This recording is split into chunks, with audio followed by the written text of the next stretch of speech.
Hello. You're not what your brain tells you explores deceptive brain messages that program us to always think of harmful thoughts like I'm not good enough. In doing so, we can program our brain's neural network to make it work for us, not against us. The brain gives false and destructive messages, generating harmful patterns and habits.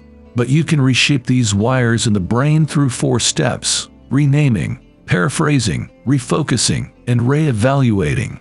These steps enable you to break the harmful connections between unhealthy thoughts and habits. Learn how your mind deceives you and how to prevent that. Have you ever felt unhappy, depressed, or scared for no reason at all? Almost every one of us, from time to time, has some dark thoughts and fears, as well as being something unpleasant. These feelings can mentally hinder us. Many people spend large parts of their lives constantly reacting to unhappy thoughts in their minds. For example, some people experience overwhelming phobia when they speak in front of an audience. Others refuse social interaction because their mind tells them they don't deserve love and affection. If you've ever been through these scenarios, this book can help you, because dark thoughts in your mind don't necessarily express you, but are wrong messages from the brain. And because you're not your brain, you don't have to listen to it.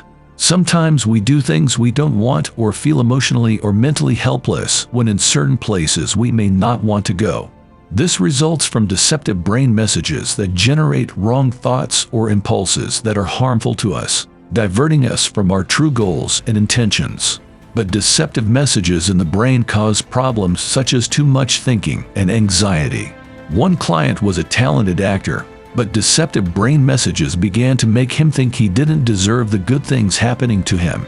This led to him suffering from stage phobia and feeling unloved for years. Aside from his childhood experiences, he was moved by just one experience when he was 20.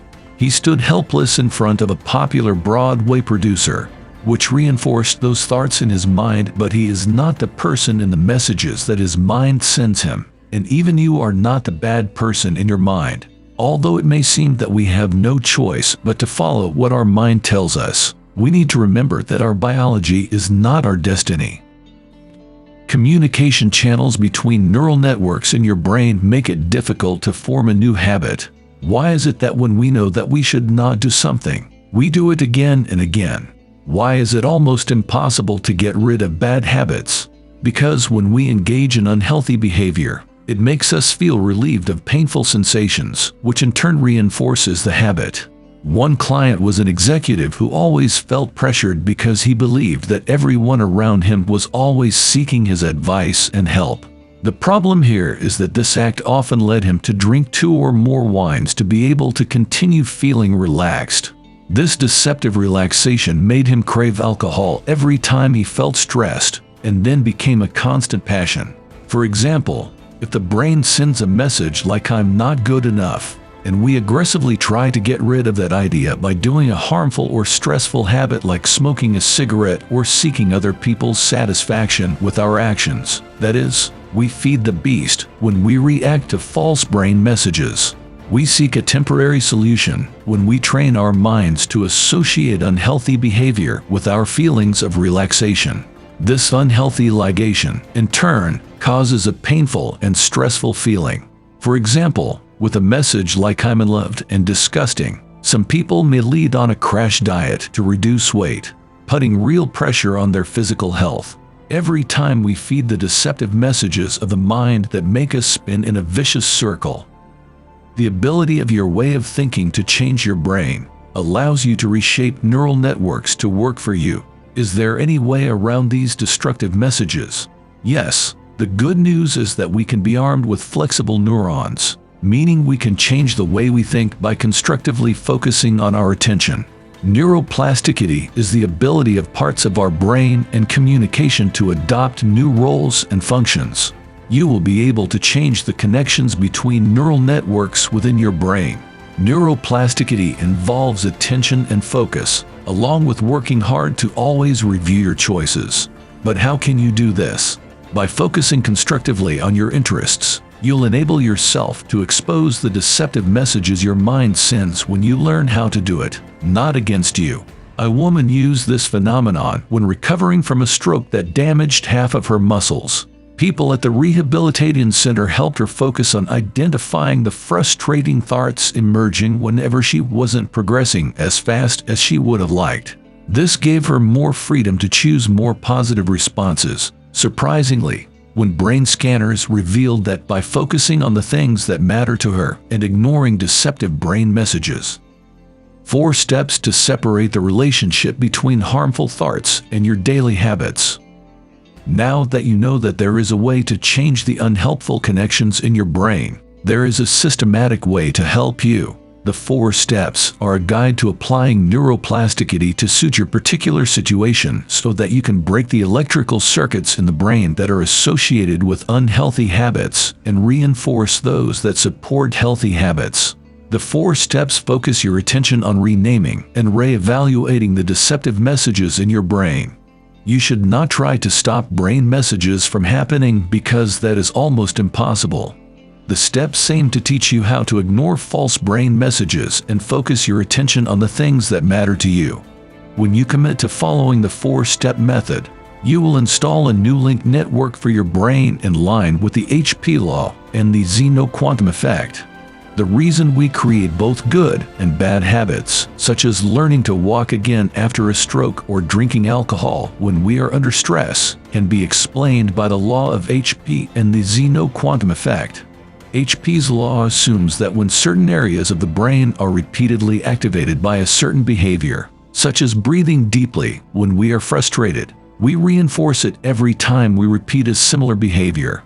A change in the neural network in that area can occur by continuing to focus on areas of the brain for a long enough time. If you use these 4 steps and focus on something healthy and beneficial for a long time, you'll eventually create and strengthen new electrical circuits in the brain. Step 1. Rename these deceptive ideas and give them names that describe them for what they are. But before you can change anything, so the first step in the fight against phishing messages is to identify and rename them. Mindfulness is an experimental process, so you need to make some effort to start and practice it before it can be useful to you. A useful exercise to develop your skills in observing your thoughts is to find a quiet place for yourself only, and then focus on your breathing. Notice when your thoughts pass in and out of your mind, and just notice the fact that they exist. This process will help you increase your awareness of thoughts when they come to you during your day. The goal at this stage is to gain awareness of the process, not to notice these deceptive thoughts. When you notice these deceptive messages, for example, a person constantly thinking about their future, such as a woman ending her lonely life living in a foster home, and with the restriction of women to these ideas, these thoughts begin to take over her and paralyze her thinking about other things. When she starts re-evaluating and naming these moments as spinning or rumination, it will help her separate herself from her thoughts for a moment, and she will then be able to move on. The most effective way to see false messages for what they are is to take mental notes in 1 or 2 brief words. This will help you separate these messages and understand that they are only part of your thinking. The second step: put these ideas in the right frame by changing your perception of them and considering them wrong and strange ideas from you. Now that you know how to identify and label misleading ideas, which involves changing how important these deceptive ideas are to you. Take, for example, he had recurring thoughts that if he didn't check things at a certain time, something bad would happen to someone important to him. Although he knows that these thoughts are deceptive and incorrect, this is the only way to rid himself of these disturbing thoughts. He was also able to recast them into unhelpful things for the current connections in his brain. The goal of paraphrasing is to understand that your brain messages are false and separate from the real you. You can also paraphrase ideas using phrases like "this doesn't express me," "it's just thoughts in my mind," or by picking up errors in these thoughts.